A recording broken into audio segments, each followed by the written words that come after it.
Magandang araw mga ka-farmers. Ngayon mga ka-farmers ay pakita ko po sa inyo kung paano ginawa ang uling na kahoy. Throw your hands up if you with it, drop it.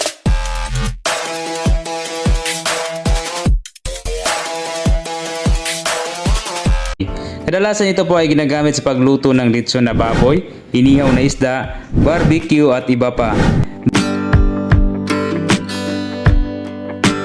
Base po sa research, ang uling ay pwede po ito magamit sa sumusunod: fuel feedstock, reducing agent, filtration agent, at gas masking, decolorizing agent, gastric medicine, sketches and paints, soil conditioning, at gunpowder.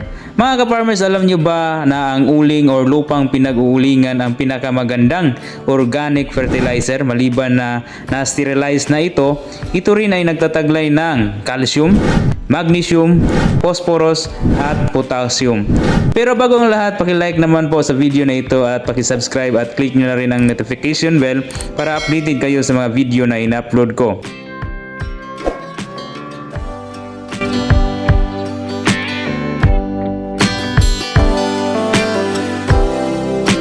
Disclaimer lang po, ang video na ito ay pinapakita kung paano ginawa ang uling na kahoy.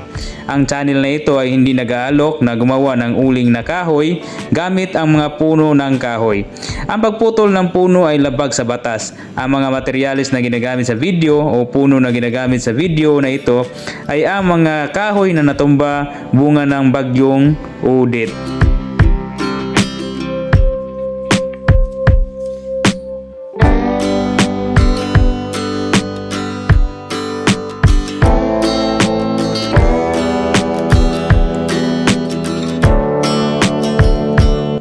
Ito po ang mga materyales na kailangan natin. Una, kahoy. Pangalawa, roofing sheet o ginagamit na bubong. Pangatlo, ang pala para panghukay.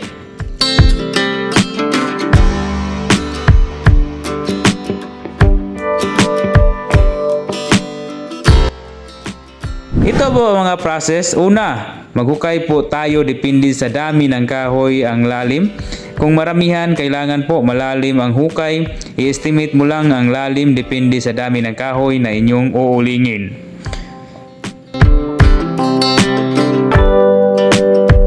Pangalawa, pagputulin ng mga kahoy ayon sa sukat ng hukay.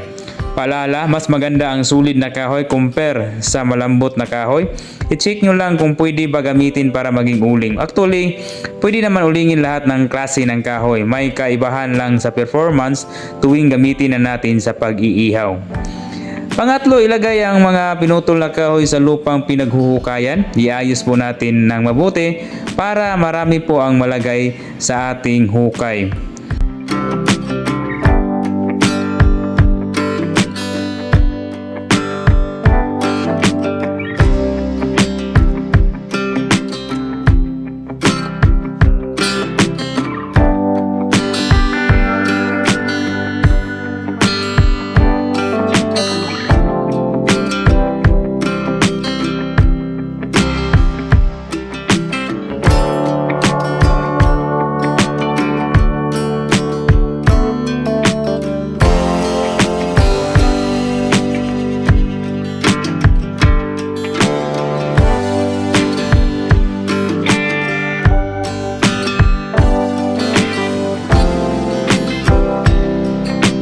Pagkatapos ay takpan ng ginagamit na bubong o roofing sheet sa may ibabaw ng mga kahoy.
Panglima, tabunan ng hinukay na lupa at siguraduhin walang singaw ang ating pagkatakip para hindi po maabo ang ating mga kahoy. Pang-anim, paghanda na ang lahat ay sindihan na ang mga kahoy sa ibabang parte at takpan ang mga singaw. Paalala lang po, iwasan magkaroon ng singaw para hindi po maabo ang ating mga uling.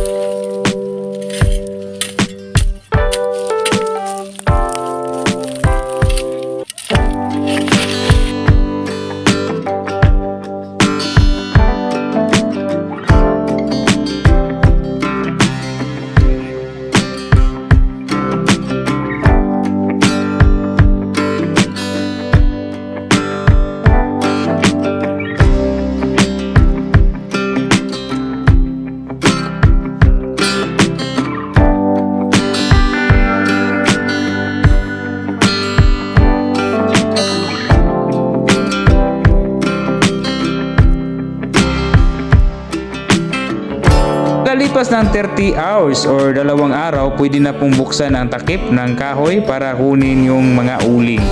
Paalala lang po, mag-iingat lang sa pagkuha ng mga uling kasi masyadong mainit ang lupa at ang kahoy ay may baga, paminsan nag-aapoy. Pag nakuha na ang lahat ng uling, i-check mo lang kung may natirang baga para hindi po masunog ang mga uling. Paalala lang po, pag mayroon pang baga o nag-aapoy pa, ay lagyan po ng tubig sa parte na may baga o apoy para hindi masunog. Pag okay na ang lahat, pwede na itong i-packing o ilagay sa sako at ibenta o pwede na gamitin pang ihaw. Yan lang po mga kapar, sana may nakuha kayong idea sa video na ito. Additional knowledge lang po mga kaparmers, yung uling or lupang pinag-uulingan ay maganda po gamitin para gawing soil medium sa inyong seedlings or gawing bagging sa inyong mga seedlings.